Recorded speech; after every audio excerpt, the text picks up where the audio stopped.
Em 22 de abril de 1500, os portugueses pisaram pela primeira vez em terras brasileiras, na região do que viria a ser o estado da Bahia. Durante os séculos de colonização portuguesa no Brasil, modificou-se profundamente o modo de vida dos indígenas, alterou-se o meio ambiente, criaram-se novas relações sociais e econômicas. Apesar de o povoamento ter se concentrado nas regiões litorâneas, os europeus avançaram pelo interior do território. Esse avanço foi marcado por lutas, tanto pela posse de terra quanto de riquezas naturais. Com a descoberta do novo caminho para as Índias, o comércio de especiarias transformou-se em preciosa fonte de riqueza para Portugal. Lisboa, capital desse lucrativo comércio, destacava-se pela agitada vida econômica. Nesse período, as atenções de Portugal estavam voltadas ao comércio oriental. Em decorrência dessa busca ao chamado Caminho das Índias, deu-se o descobrimento do Brasil, denominado a princípio como Ilha de Vera Cruz ou Terra de Vera Cruz. Após as primeiras expedições, os portugueses perceberam que não seria possível obter no Brasil lucros fáceis e imediatos. De início, não encontraram jazidas de ouro, embora houvesse e muitas. No litoral, o que encontraram foi uma grande quantidade de pau-brasil, do qual se extraía tinta corante para tecidos. O lucro gerado pela exportação dessa madeira seria menor do que o então vantajoso comércio de produtos africanos e asiáticos. Por essas razões, de 1500 a 1530, o governo português limitou-se a enviar à colônia algumas expedições marítimas destinadas principalmente ao reconhecimento da terra e à preservação de sua posse. Só depois teve início o efetivo processo de colonização portuguesa do Brasil. As principais expedições marítimas portuguesas enviadas ao Brasil de 1500 a 1530 receberam o nome de período pré-colonial por alguns historiadores. Expedição comandada por Gaspar de Lemos explorou grande parte do litoral brasileiro e deu nome aos principais acidentes geográficos que foram encontrados, como ilhas, cabos, rios, baías, entre outros.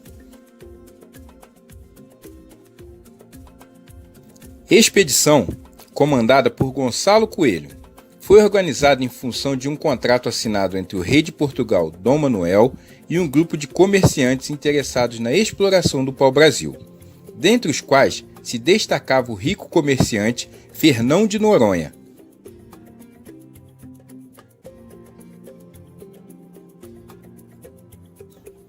Expedições comandadas por Cristóvão Jacques foram organizadas para tentar deter o contrabando de pau-brasil feito por outros comerciantes europeus, como os franceses. Essas duas expedições, chamadas de expedições guarda-costas, não foram bem-sucedidas, devido à grande extensão do nosso litoral. Após 1530 é que se inicia a ocupação da terra por colonos portugueses e a exploração econômica do território.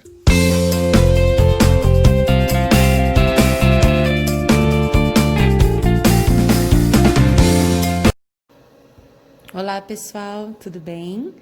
Vamos fazer as questões do segundo caderno de atividades do 5º ano? Então nós vamos começar pela questão número 5, ok? Vamos lá, pessoal. Preencha o quadro abaixo. Seu sobrenome.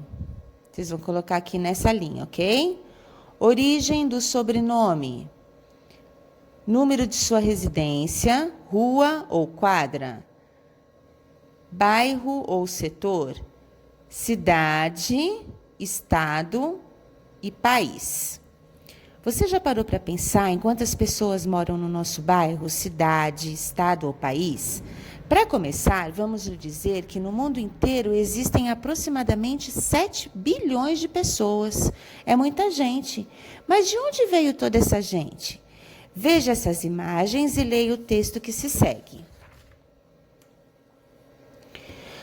No caso do Brasil, vamos começar do início. Os povos originais, os indígenas, já viviam no território onde hoje é o nosso país há milhares de anos. quando chegaram os primeiros homens brancos, os portugueses. E foram os portugueses que trouxeram para cá os africanos. Tanto os indígenas quanto os africanos são povos que os portugueses escravizaram para que trabalhassem para eles. Será que a região do Valparaíso e o estado de Goiás também foram povoados da mesma forma? Então vamos continuar, pessoal. Nos tempos do descobrimento do Brasil pelos portugueses, a região do atual estado de Goiás era habitada pelos índios avascanoeiros, tupis-guaranis e tapuias. Há indícios que a ocupação humana na região data de 11 mil anos atrás. Os primeiros homens brancos chegaram no século XVIII, vinham em busca de ouro e pedras preciosas e trouxeram com eles muitas pessoas negras escravizadas. Em 1746, foi fundado o Arraial de Santa Luzia, que hoje é a cidade de Lusiânia.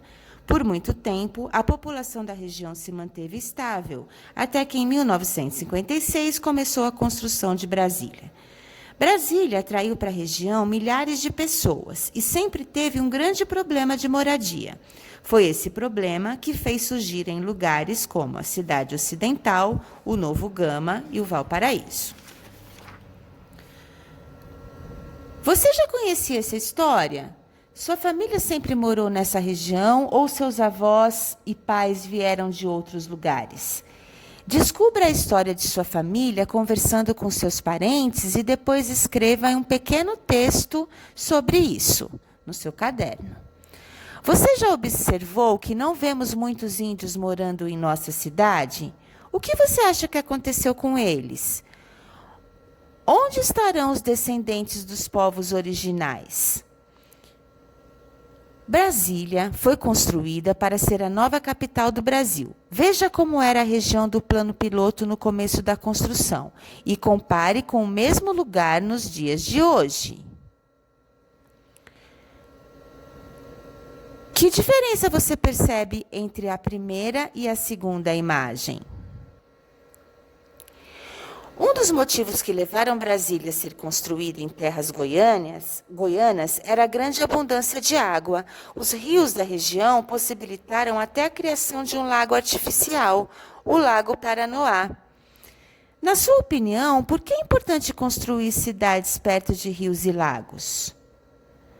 Na sua casa já faltou água? Como sua família lidou com isso?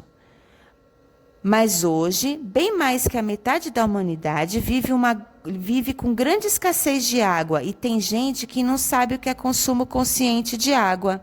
Vamos criar umas regras para que todos economizemos esse bem precioso? Escreva uma regra para cada uma das imagens abaixo.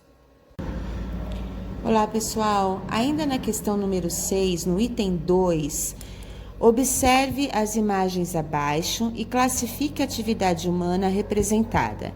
Em caso de dúvida, consulte o quadro acima. Então, aqui nós temos diversas imagens, tá? O que vocês vão ter que fazer? Vocês vão classificar essas atividades humanas, tá? Se vocês tiverem dúvida, vocês vão lá para o item 1 da questão número 6, que tem algumas atividades humanas que podem ser relacionadas a essas imagens, ok? Bom, vamos lá, vamos dar sequência. Você observou como a água é importante? Muitos esportes são praticados na água. A contemplação de lagos, rios e mares nos acalma. E todas as religiões do mundo usam a água em seus rituais como símbolo de purificação. Você conhece o lugar da imagem abaixo? Esse é o Parque Ecológico de Valparaíso. Imagine que a pandemia acabou e você vai ao parque fazer um piquenique com sua família. Escreva um texto nos falando como você sonha que será esse dia. Então é isso, pessoal. Um grande abraço para todo mundo e até a próxima.